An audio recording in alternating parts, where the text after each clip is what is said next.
Welcome to episode 1 of our green tree python handling series. This series will focus on understanding green tree python behavior before handling.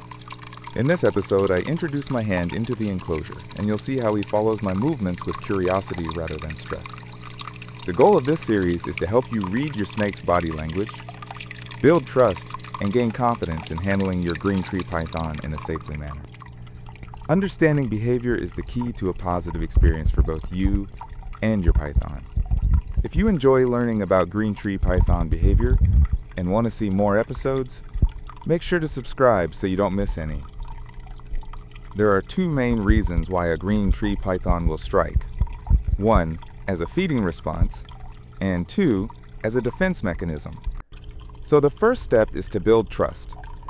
By gently introducing my hand into the enclosure without touching the snake, he realizes that my hand is neither food nor a threat. This is a very important step before making any contact.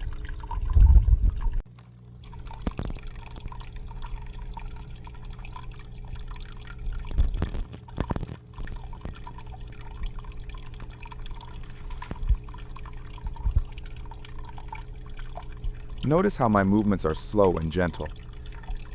It is important to avoid sudden movements, as the snake could misinterpret them as an act of aggression or mistake them for the movements of prey. Remember to stay calm but alert of the snake's movements, as they will always react by instinct.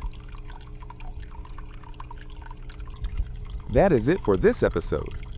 Don't forget to subscribe so you don't miss episode 2. Thanks for watching, and I'll see you in the next one.